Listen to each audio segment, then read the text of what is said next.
बिस्मिल्लाहिर्रहमानिर्रहीम। अस्सलाम वालेकुम नाज़रीन, उम्मीद है आप सब लोग खैर खैरियत से होंगे। इस वक्त field marshal general Asim Munir को ईरान में 24 घंटे से ज़्यादा वक्त गुजर चुका है। वो ईरान पर किस खुफिया मिशन पर हैं? खुफिया मिशन मैं इसलिए कह रहा हूँ कि जब मैं आपको तफसील बताऊँगा तो आपको ख़ुद अंदाज़ा हो जाएगा कि किस तरह हर गुज़रते लम्हे के साथ फील्ड मार्शल का काम मुश्किल हो रहा है। आज के इस व्लॉग में मैं आपको ईरान की खुफिया ताकत के हवाले से, जो उन्होंने पैसे वहाँ पे इकट्ठे किए हुए हैं, जो जंग की तैयारी करके बैठे हुए हैं, उस हवाले से जो मैं इंकशाफात आपके सामने लाऊंगा तो आपके भी रोंगटे खड़े हो जाएंगे। इस वक्त हम ये देख रहे हैं कि एक तरफ एकदम से अमेरिका के वज़ीर दिफा पीट हेगसेथ आते हैं, उनके साथ जॉइंट चीफ ऑफ स्टाफ होते हैं, साथ में CIA के सरबराह होते हैं और एक प्रेस कॉन्फ्रेंस करते हैं और एक धमकी दी जाती है ईरान को कि आपकी फ़ौज हमारी फ़ौज के मुकाबले में कुछ भी नहीं है, आप इंसान बन जाएं, बाज आ जाएं,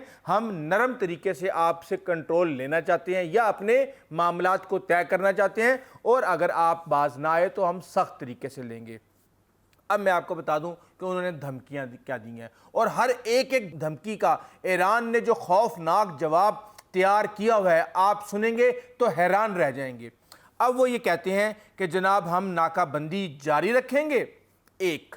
दूसरे नंबर पे हम ईरान के बुनियादी ढांचे को उड़ा देंगे, दो। और तीसरे नंबर पे हम तवानाई और बिजली के निज़ाम को तबाह कर देंगे। Dates fine. और साथ में वो ये कहते हैं कि हमें पता है कि आप जो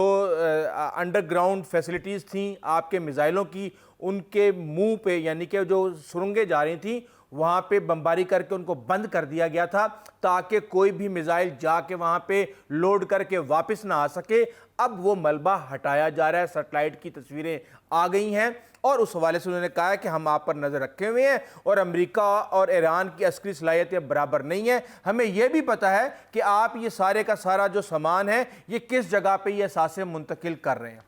इसके साथ ही जब ख़बर हमारे पास आती है, अभी मैं आपको बताऊंगा कि इस वक्त जो मामलात आगे बढ़ रहे हैं उसमें ये इम्कान भी ज़ाहिर हो गया है कि ट्रंप पाकिस्तान का दौरा करने जा रहे हैं। कब, क्यों और कैसे, ये मैं अभी आपको आगे जाके बताता हूँ। अब ईरान के अंदर जो अंदरूनी सोर्सेज हैं, इंतहाई रिलायबल सोर्सेज हैं, वो ये कहते हैं कि ये जो ताल्लुकात ख़राब हुए हैं या मुज़ाकरात पहले उसमें, उसकी एक सबसे बड़ी वजह यह है कि इस वक्त अमेरिका नेतन्याहू और जो सहूनी लाबी है उसके दबाव में, गलबे में है। इसकी वजह से कोई भी मुज़ाकरात तय नहीं पा रहे, और उन्होंने ये कहा कि जंग का ख़तरा अभी टला नहीं है, एक बड़े मार्के की तैयारी की जा रही है। ये हमारे पास भी खबरें आई हैं कि 10,000 फौजी अमेरिका ने और भेज दिए हैं, 6,000 फौजी उन्होंने USS एयरक्राफ्ट कैरियर बुश के ऊपर कन्वर्ट कर दिए हैं। ईरान भी बड़ी तेज़ी के साथ अपने असासों को इकट्ठे कर रहा है। जो खबरें हमारे पास आई हैं कि अभी तक आधे हथियार ईरान ने इस्तेमाल किए और आधे अभी तक अंडरग्राउंड टनल्स में हैं, चाहे उनके सुरंगों के मुंह खोल के उनको शिफ्ट करना है या जो भी करना है, वो इन्फॉर्मेशन जो है वो साथ साथ अमेरिका भी दे रहा है सैटेलाइट के थ्रू। अब हम ये देख रहे हैं कि इसके ऊपर ईरान से जो खबरें आई हैं, जो जाके वहाँ पे मुज़ाकरातकारों ने खबरें दी हैं वहाँ पे कि जनाब वो मुज़ाकरात इसलिए कामयाब नहीं हुए क्योंकि JD Vance के पास कोई इख्तियार ही नहीं था। वो बार बार कभी ट्रंप को फ़ोन कर रहे थे, कभी वो नेतन्याहू को फ़ोन कर रहे थे, और इस चीज़ का नेतन्याहू ने भी इकरार किया कि JD Vance ने जहाज़ में बैठते ही मुझे फ़ोन किया। उसके अलावा उन्होंने वहाँ पे बैठ के कितनी दफ़ा फ़ोन किया इसकी कोई तफसील सामने नहीं आई। और वो कहते हैं कि आखिरी लम्हे के अंदर हुआ ये कि अमेरिका ने अपने जो मामलात है, मसवदा तैयार हो रहा था, ये खबरें हमारे पास यहाँ पे पाकिस्तान के बावसूख ज़राए से आ चुकी हैं। मसवदा तैयार हो रहा था, अमेरिका ने अपना मौक़िफ़ बदल लिया, एक एटमी प्रोग्राम के हवाले से और दूसरा आबनाए हम्स के हवाले से। अच्छा, अब ईरान ये कहता है कि अमेरिका ने अगर ये नाकाबंदी जारी रखी तो हम आबनाए हम्स के बजाय रेड सी को यानी कि बाबुल मंदब को, जो कि सऊदी अरब की दूसरी तरफ से सुएज़ कनाल वाली साइड से आ रहा है, उसको बंद कर देंगे। और उसको अगर बंद किया तो अभी तो 5% तिजारत रुकी हुई है, फिर 12% तिजारत रुक जाएगी। और अभी जब मैं आपको आगे की चीज़ें बताऊंगा कि ईरान ने कितना सोना और पैसे इकट्ठे किए हुए हैं तो आप हैरान रह जाएंगे। اب وہ یہ کہہ رہے ہیں کہ اگر ہم نے یہ کام کر دیا تو عالمی معیشت کو اور خاص طور پہ توانائی کی قیمتوں کو ایک ایسا دھچکا لگے گا جسے ٹرمپ کی حکومت کسی صورت بھی برداشت نہیں کر سکتی۔ اب یہ تو انہوں نے جواب دیا صرف اور صرف آبنۂ حمز کا کہ کل کوئی حوثی سٹارٹ ہو جائیں گے، اور ابھی آبنۂ حمز کو رو رہے تھے، پھر آپ باب المندب، بحیرہ احمر، ریڈ سی کو رونا شروع کر دیں گے اور پوری دنیا جو ہے وہ منجمد ہو جائے گی، ایشیا کا یورپ کے ساتھ رابطہ منقطع ہو جائے گا، اور اگر وہ اوپر سے افریقہ سے گھوم کے آئیں گے بھی تو وہ پھر آپ سمجھ سکتے ہیں کہ 3000 میل کا سفر آپ کو ایکسٹرا طے کرنا پڑے گا، کئی دنوں کا سفر وہ بڑھ جائے گا۔ تو اس کے ساتھ ہی اب وہ یہ کہتے ہیں کہ ہمیں یہ پتہ چل چکا، یعنی ایران کے اندر سے جو خبریں آ رہی ہیں وہ یہ کہہ رہے ہیں کہ امریکہ ایک لینڈ انویژن کی تیاری کر رہا ہے، یعنی کہ زمینی حملے کی۔ اگر امریکہ کو تمام تر مقاصد مذاکرات کی ٹیبل پر نہیں ملتے، کیونکہ ایرانی یہ کہہ رہے ہیں کہ امریکہ کو وہ تمام کچھ جو کہ جنگ میں وہ حاصل نہیں کر سکا وہ مذاکرات کی ٹیبل پر بیٹھ کر حاصل کرنے کی کوشش کر رہا ہے، اور ہم یہ سب کچھ اتنے آرام سے اسے نہیں دیں گے۔ اب وہ یہ کہتے ہیں کہ جناب امریکہ کو یہ نہیں پتہ کہ اس وقت جو گرمی سٹارٹ ہو چکی، اور ابھی میں رپورٹ پڑھ رہا تھا کہ پاکستان کے اندر اس دفعہ ریکارڈ گرمی ہونے جا رہی ہے، یعنی کہ جہاں پہ 46 ٹیمپریچر ہوتا ہے وہاں اس دفعہ 50 ڈگری سینٹی گریڈ تک ٹیمپریچر ہونے جا رہا ہے، اور کہا یہ جا رہا ہے کہ ایک ایسا سسٹم، نینو سسٹم ڈیولپ ہو چکا ہے جس کے بعد کہا جا رہا ہے کہ شاید اس دفعہ بارشیں بھی کم ہوں۔ بہرحال یہ تو بھی وقت کے ساتھ ساتھ ہمیں پتہ چل جائے گا۔ اچھا، اب وہ یہ کہتے ہیں کہ جناب آپ کو پتہ ہے کہ یہاں پہ صحرا ہیں، اور ان صحراؤں کے اندر 70 سینٹی گریڈ تک ٹیمپریچر ہے، اور اس وقت ریت کے طوفان بننا شروع ہو چکے ہیں، اور 50 ڈگری سینٹی گریڈ تو نارمل پورے ایران کے اندر ٹیمپریچر ہے۔ تو امریکہ کے فوجی اور امریکہ کا جو سوفسٹیکیٹڈ جدید ترین ہتھیار اور ایکوپمنٹ ہے وہ بھی اس گرمی کو برداشت نہیں کر پائے گا۔ تو امریکہ اس وقت ایک اور بڑی غلطی کرنے جا رہا ہے، اور وہ کہتے ہیں کہ ایران پچھلے 20 سال سے ان سب چیزوں کی تیاری کر رہا ہے۔ اچھا، اس کے ساتھ ہی اب آپ کو پتہ ہے کہ یہ بات ہمارے سامنے آ چکی ہے کہ گلف ممالک میں ایک ملک جو یہ کہہ رہا ہے کہ اب آپ نے یہ کام شروع کیا ہے تو اس کو کمپلیٹ کریں۔ یہ فکر آپ کئی دفعہ، اگر آپ ایران اور امریکہ کی جنگ پر نظر رکھے ہوئے ہیں تو یہ فکر آپ کئی دفعہ سن چکے ہوں گے۔ اب ایران نے کھل کے کہہ دیا ہے کہ ہمیں پتہ ہے کہ متحدہ عرب امارات یہ خواہش رکھتا ہے کہ جنگ چھیڑی جائے تو سب سے پہلے اب UAE تباہ ہوگا، اور ساتھ میں وہ یہ کہتے ہیں کہ امریکہ ہمیں دھمکی دے رہا ہے کہ وہ ہمارے بجلی کے نظام کو تباہ کر دے گا، ہمارے توانائی کے انفراسٹرکچر کو تباہ کر دے گا۔ ہم سب سے پہلے ان کے بجلی اور توانائی کے ڈھانچے کو تباہ کریں گے، اور یہ ممالک اتنے گرم ممالک ہیں کہ 50 ڈگری سینٹی گریڈ تک یہاں پہ ٹیمپریچر ہوتا ہے، تو وہاں پہ اشرافیہ کیا عام عوام بھی ملک چھوڑ کے بھاگ جائے گی اور یہ ملک خالی ہو جائیں گے۔ یہ وہ منظر ہے جو کہ ایرانی اپنے دماغ میں بٹھا کے بیٹھے ہیں کہ اگر جنگ شروع ہوگی تو ان کا اگلا قدم کیا ہوگا۔ اور اس سے پہلے ہم نے یہ دیکھا ہے کہ امریکہ ایک بھی ہدف، چاہے رجیم چینج ہو، چاہے نیوکلیر ہو، چاہے آپ کے میزائل ہوں، چاہے آپ کی پراکسیز ہوں، کوئی بھی حاصل نہیں کر سکا ہے، یہاں تک کہ ایران نے جو کچھ کیا، یہاں آبنۂ حمز کو بند کرنے سے لے کے تمام گلف ممالک تک اور ان کے اڈوں پر حملے کرنے تک وہ اس نے کر دکھایا۔ اب یہ کہا جا رہا ہے کہ لوگ یہ سمجھ رہے ہیں کہ ایران تو دیوالیہ ہو گیا، ایران کے پاس تو کھانے کے لیے پیسے نہیں ہیں۔ تو اس حوالے سے ایک انتہائی اہم خبر، یہ آپ جا کے سرچ کر لیجئے گا، آپ کو پتہ چل جائے گا، کیونکہ اس وقت ایران کے پاس دنیا کے تیسرے بڑے تیل کے ذخائر ہیں، اور ایران ڈیلی 5 ملین بیرل کی پروڈکشن کر سکتا ہے۔ اب اس کے تیل کو بیچنے کی اجازت نہیں تھی، لیکن تیل کو پروڈیوس کرنے کی اجازت تو تھی۔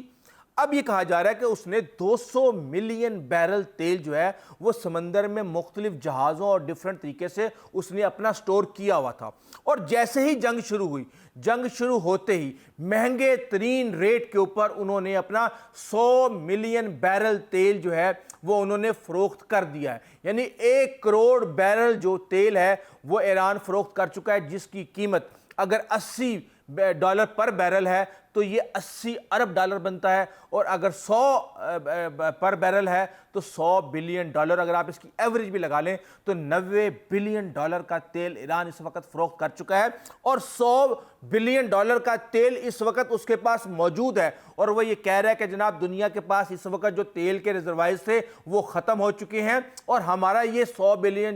ملین بیرل جو ہے یہ اگلے چند ہفتوں کے اندر فروخت ہو جائے گا، اور ہمارے پاس پیسوں کی کمی نہیں ہے۔ नहीं है। अभी मैं मुआशी हालात के ऊपर थोड़ा सा आगे जाके बताता हूँ, और उसके बाद ये मशवरा दिया जा रहा है अमेरिका को कि वो इसराइल के मुफादात को छोड़े, वो अमेरिका के मुफादात को देखे, तो शायद उसकी बचत हो जाए, वरना उसका बचना इस वक्त मुश्किल नहीं है। इस वक्त ये सूरत हाल पेश की जा रही है। इसके साथ ही ये बताया जा रहा है कि ईरान ने जितना भी पैसा अपना इकट्ठा किया है उसको उसने गोल्ड में कन्वर्ट कर दिया है। गोल्ड ऐसे ही नहीं 2.5 लाख रुपए तोला से 5 लाख रुपए तोला हो गया पाकिस्तान के अंदर, 5.5 लाख रुपए तोला। तो ये जाहिर सी बात है कुछ कुव्वतें हैं जो मुसलसल सोने को खरीद रही हैं,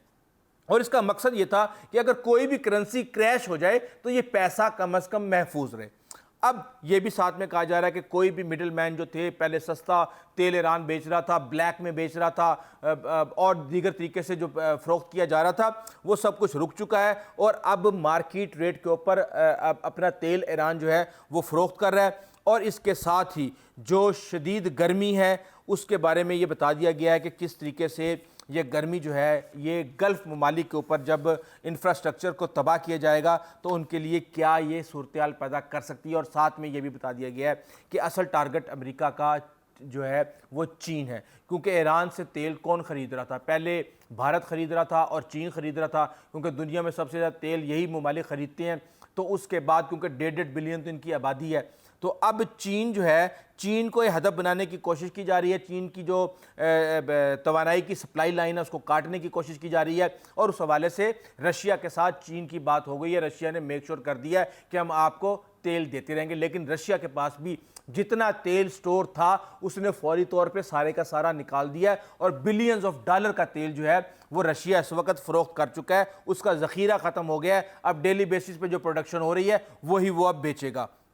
तो अब हम ये देख रहे हैं कि इस वक्त ईरान ने अपनी जो फतह का तसव्वुर है वो ये बता दिया है कि या तो हम आबनाए हम्स के ऊपर मुकम्मल अपना कंट्रोल रखेंगे, पैसे लेंगे, स्ट्रेटजिक गलबा हासिल रखेंगे कि ताकि दोबारा ईरान के ऊपर कोई भी हमला ना किया जा सके। उसके साथ वो ये कह रहे हैं कि लेबनान और गज़ा का तहफ़्फ़ुज़। लेबनान के हवाले से मैं आपको बता दूं कि 10 दिन की जंग बंदी हो चुकी है। इससे आप अंदाज़ा लगा सकते हैं कि ट्रंप ने कैसे कान मरोड़ के नेतन्याहू के फौरी तौर पे इसराइल की जंग रुकवाई है, और ट्रंप ये चाहते हैं कि ये जंग अब फौरी तौर पे रुक जाए। लेकिन प्रेशर डाला जा रहा है दोनों साइडों से कि भी किसी भी तरीके से बारगेनिंग में वो फ़ायदा हासिल कर सकें दबाव डाल के। इसके साथ ही हमें देख रहे हैं कि ईरान जो है वो ये कहता है कि हमें मुआवजा भी चाहिए। अगर ये 3 चीज़ें हो जाती हैं तो ईरान के फतह का तसव्वुर जो है वो कंप्लीट हो जाता है। और मैं आपको एक और बात बताऊं, ये खबर तो आपके सामने आ गई होगी कि जब ईरान का वफद पाकिस्तान से निकला तो पाकिस्तान की फ़िज़ाइया के तैयारों ने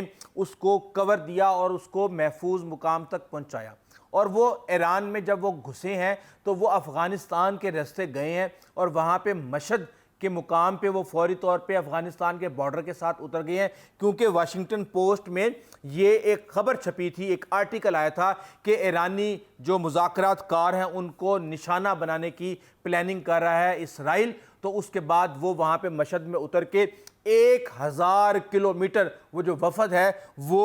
बसों में और ट्रेनों में सफ़र करके पहुँचा। तो इससे आप अंदाज़ा लगा सकते हैं कि इस वक्त सूरत हाल की शिद्दत क्या है। अब जब सूरत हाल की शिद्दत इतनी ज़्यादा है और हमारे फील्ड मार्शल जो हैं वो ईरान पहुँचे हुए हैं, तो आप अंदाज़ा लगा सकते हैं कि मुज़ाकरात के मुसवदे कल रात तक ट्रांसफ़र हो रहे थे, यहाँ से इधर, इधर से उधर, उधर से इधर, इधर से इधर। और उसके बाद जब ये लगा कि ये मुज़ाकरात इतने आराम से नहीं होने वाले तो फौरी तौर पे प्रेस कॉन्फ्रेंस आ गई, ट्रंप के बयानात आना शुरू हो गए, और बताना ये था कि भाई हमारे पास मुज़ाकरात के अलावा भी कोई और ऑप्शन है। तो उधर से जनाब जो ईरान के आर्मी चीफ़ हैं उन्होंने भी कह दिया है कि ये जो जंग है ये मौत साबित होगी सुन्नियों की, अमरीकियों की, हम नहीं छोड़ेंगे, फलां ढिमका, जो भी एक जंग के अंदर हो सकता है। यानी कि उन्होंने अपनी टोन को किसी सूरत भी लो लेवल पे नहीं लेके आए। लेकिन इस वक्त हमारे फील्ड मार्शल खातमुल अंबिया हेड क्वार्टर यानी IRGC जो ईरानी आर्मी का जो हेड क्वार्टर है वहाँ पे वो मौजूद हैं। उन्होंने काफ़ी मीटिंग्स की हैं,